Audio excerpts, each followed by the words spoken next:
결론부터 빨리 말합니다. 왜냐하면 우린 바쁘니까. 오늘의 주인공은 추미애 법무장관입니다. 뻥의 수준이 남달라 핵심만 추리는데 정말 고생했습니다. 추 장관이 주장했던 검찰개혁, 사실은 윤석열 죽이기였습니다. 말 안 듣는 총장에게 온갖 모욕을 주더니 결국엔 직무정지 시켰습니다. 사상 초유의 사태가 벌어진 이유 대체 무엇 때문일까요? 뉴스범 지금 바로 시작합니다.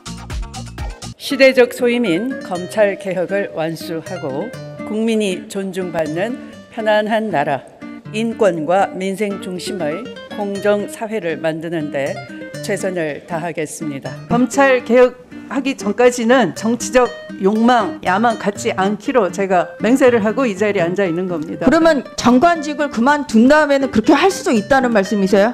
그거야 알 수가 없고요. 이와 같이 감찰 결과 확인된 검찰총장의 비위 혐의가 매우 심각하고 중대하여 금일 불가피하게 검찰총장에 대한 징계를 청구하고 검찰총장에 대한 직무 집행정지 명령을 하게 되었습니다. 이거 뻥입니다. 말이 좋아 검찰개혁이지 사실상 윤석열 내쫓깁니다. 1년간 윤 총장의 손발을 다 자르고 식물총장 만든 것도 모자라 장모와 부인, 측근 검사장의 친형까지 탈탈 털었습니다. 마치 박근혜 정권이 최동욱 총장을 쫓아낸 것처럼 말이죠.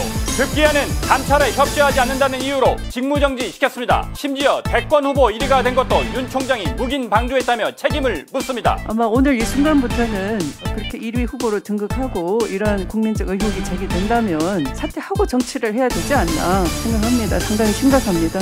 여권이 윤 총장을 내쫓는 방법은 세 가지입니다. 첫째는 대통령 해임, 둘째는 국회 탄핵입니다. 여당의 탄핵이 충분히 가능하지만 대통령과 여당 손에 피가 묻습니다. 가장 깔끔한 건 검사직을 박탈하는 것이죠. 그래서 추 장관이 나섰습니다. 징계 사유에 정치 중립 위반을 넣은 이유입니다. 이처럼 추 장관만 칼을 휘두르면 깨끗이 정리되죠. 청와대도 대통령이 보호받고 아무 언급 없었다고 발표했습니다. 아니 잠깐만요. 윤 총장이 처음부터 감찰에 순순히 응하고 적극적으로 정치와 거리를 뒀다면 애초에 이런 일이 안 생겼겠죠. 10월 20일 국정감사에서 애매하게 말했기 때문에 정치 참여 선언으로 해석된 거잖아요. 전혀 절대 네버 그렇지 않습니다. 평감사가 불쑥 찾아와 총장을 만난다 하고 갑자기 전화해 총장을 바꾸라는 것은 누가 봐도 모욕적입니다. 앞서 추 장관은 여러 차례 수사지휘권을 발동했는데 법조 기자들도 잘못됐다고 평가합니다. 특히 윤 총장의 손발 자르기에 집중한 검찰 인사엔 부정평가가 80% 이상입니다. 정진웅 검사가 몸을 날려 댕기열 논란을 벌인 것도, 범죄자 말만 믿고 무리하게 채널A 기자를 수사한 것도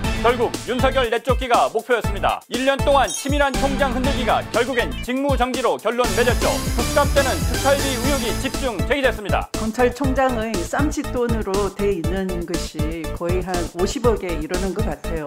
너무 자의적으로 또 임의적으로 써지고 한 번도 법무부에 보고한 바가 없습니다. 추 장관의 설명대로면 특활비를 저렇게 마음대로 쓰는 건 좀 문제 아닌가요? 쌈짓돈만 50억이고 법무부에 보고까지 안 한다면 이거 큰 문제 같습니다. 전혀 절대 네버 그렇지 않습니다. 여야 법사위원들이 특활비 집행 내역을 열람했는데 별다른 문제가 없었습니다. 오히려 법무부와 청와대, 다른 여당 인사들의 특활비를 검증해야 한다는 여론이 형성됐죠. 가장 큰 권력기관인 청와대의 특활비 들여다봐야 됩니다. 이번 기회에. 이렇게 여권이 역풍을 맞으면서 추 장관은 전문용어로 똥볼을 찼습니다.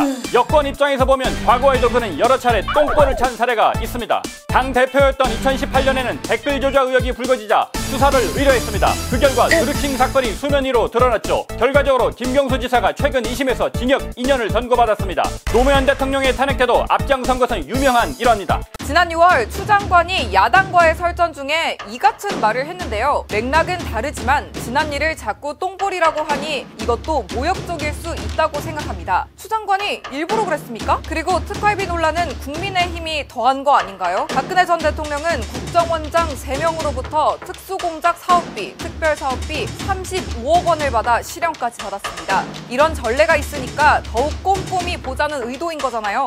뭐 그렇게 볼 수도 있죠. 추 장관은 수사지휘권을 2차례나 발동했고 감찰과 조사는 4번이나 했습니다. 채널A 사건과 라임 사건 등으로 수사지휘권을 발동했는데 유사한 제도가 있는 독일과 일본 등에선 전례를 찾아볼 수 없는 행태입니다. 아니 잠깐만요. 장관 입장에선 수사지휘권이 필요하다고 봤겠죠. 윤 총장 부인의 협찬금 관련 고발 사건과 도이치모터스 주가 조작 의혹 사건은 서울중앙지검 반부패 수사 전담부서에 배당됐습니다. 땅 매입 과정에서 통장 잔고 증명서를 위조한 혐의 등을 받는 윤 총장의 장모 측은 법정에서 일부 혐의를 인정하기도 했고요. 어느 정도 의혹이 확실하니 이렇게 대대적으로 수사하는 거 아닌가요? 전혀 절대 네버 그렇지 않습니다. 얼마 전 윤 총장 부인 사건의 압수수색 영장이 통째로 기각됐습니다. 그만큼 혐의가 확실했다면 법원이 통째 기각을 하진 않았겠죠. 특히 윤 총장 임명 당시엔 여권 의원들이 나서서 문제가 없다고 했던 사안입니다. 타임머신을 타고 가서 바꾼 것도 아닌데 1년 사이에 없던 일이 어떻게 현실이 되겠습니까? 이처럼 추 장관의 무리한 압박 속에 검찰 내부 반발만 커지고 있습니다. 특히 장관이 평검사를 공개 저격하자 검사들의 비판 댓글이 연판장처럼 돌았습니다. 아들 수사건하고 관련이 있는 거 아닙니까? 차관으로 발령난 게? 제가 보니까 지금 동부지검장 공석인데 소설을 쓰시네. 지난 7월 아들 관련 의혹이 벌어졌을 때 추 장관이 한 말입니다. 아니 얼마나 답답했으면 이런 격한 표현까지 썼겠습니까? 이번에도 야당의 무차별 공격이 벌어지고 있잖아요. 추미애 장관은 정권을 흔드는 각종 행태를 바로잡고자 이런 무리수를 두는 거 아닌가요? 무리수가 많아도 너무 많습니다. 윤 총장의 손발을 모두 자르고 조국과 울산시장 수사 간부들을 모두 자천시켰습니다. 특히 울산시장 사건은 검찰이 공소장에서 대통령을 35번이나 언급했습니다. 그 때문에 여당 지도부는 지난 총선에서 탄핵 저지를 위해 비례정당을 만들어야 한다고까지 했습니다. 어쩌면 윤 총장을 몰아내려는 이유가 이 때문일지도 모릅니다. 대통령이 살아있는 권력에도 수사하라고 했는데 그 말을 곧이곧대로 들었기 때문이죠. 네, 알겠습니다. 그러니까 추 장관은 문재인 대통령과 여당을 지키기 위해 현직 검찰총장을 압박하고 있는 거군요. 여권 입장에서 보면 엄청난 충신이네요. 혹자는 이순신까지 빗댔는데 후손들이 들으면 정말 경을 칠 노릇입니다. 지난 8월 윤 총장은 법의 지배란 말을 꺼냈다가 여당의 집중 포화를 받은 적이 있습니다. 여당 의원들이 자꾸 헷갈려하는데 법의 지배는 법에 의한 지배와 전혀 다른 개념입니다. 법의 지배는 국민주권의 핵심 이론입니다. 개인이 국가에 양도한 권력은 오직 법에 의해서만 행사되며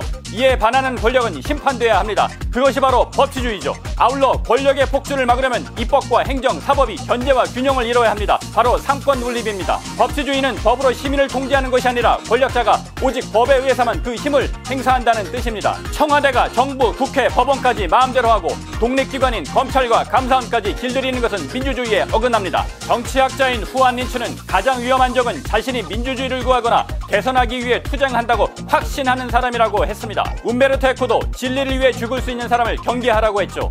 그 이유는 자기만 옳다는 독선이 타인을 먼저 죽음으로 내몰기 때문입니다. 개혁한다고 뻥쳐놓고 계약하는 사람은 누구일까요? 개뻥은 이제 그만! 가짜로 막힌 속을 진짜로 뻥 뚫어드립니다.